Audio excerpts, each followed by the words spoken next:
Hello, Taurus.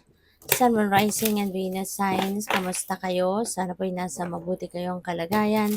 Welcome back po sa Star Tarot. At kung bago kayo rito, welcome din po kayo.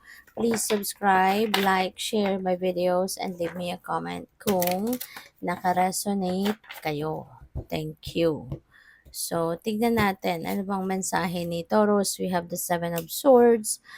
So, warning sign ito para sa iyo, Taurus, no? Na maaaring may mga tao sa paligid mo na hindi pwedeng pagkatiwalaan or hindi mo mapagkakatiwalaan. Kaya, you need to be careful with everything. You need to be aware of what is happening around you, kasi you never know kung sino dito yung nagmamatsyag lang sa'yo, na pwedeng magnakaw sa'yo, pwedeng manloko sa'yo, pwedeng magsinungaling sa'yo, puwedeng siraan ka, mga ganyan. So, ano 'to, kasi, this is an energy of liar, cheater, and stealer, you know?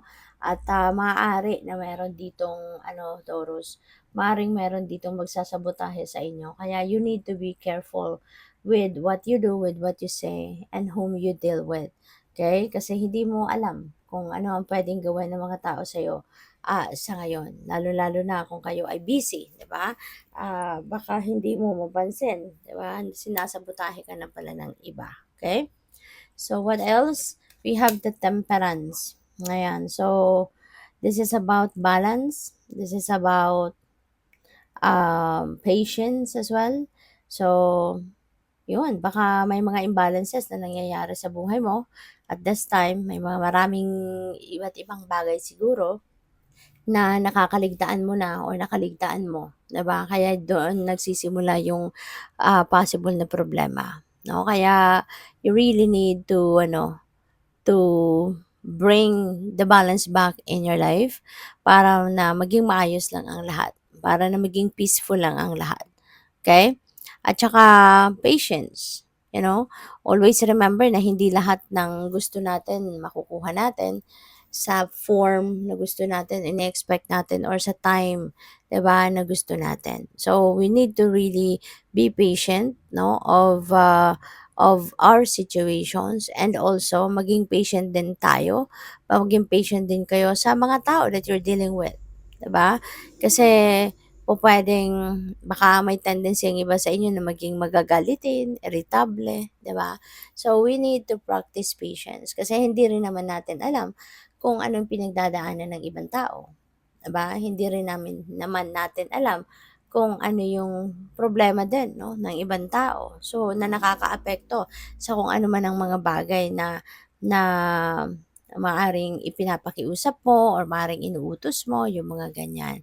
Kaya siguro nagkakaroon ng kunyari delay because we don't know kung ano yung nangyari din sa bahay nila, sa pamilya niya or sa sarili niya mismo, 'di ba?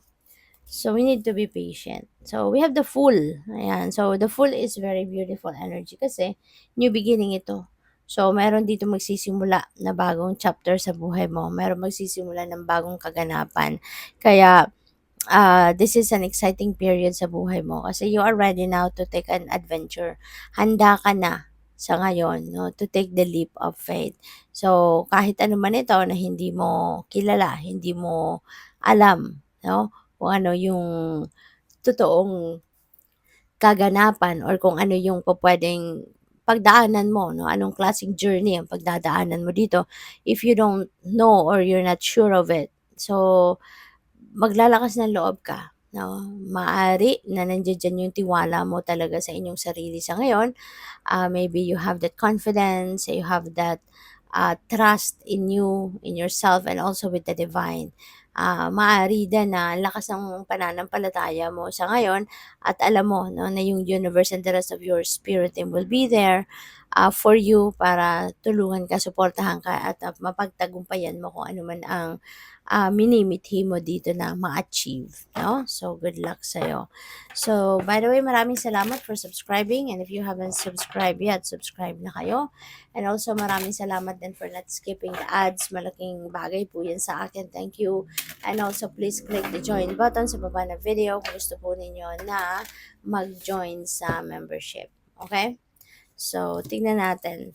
we have luck is on your side, Taurus. Napakaswerte ninyo, 'di ba? Napakagandang balita ito for you na yung swerte ay nasa inyong horizon.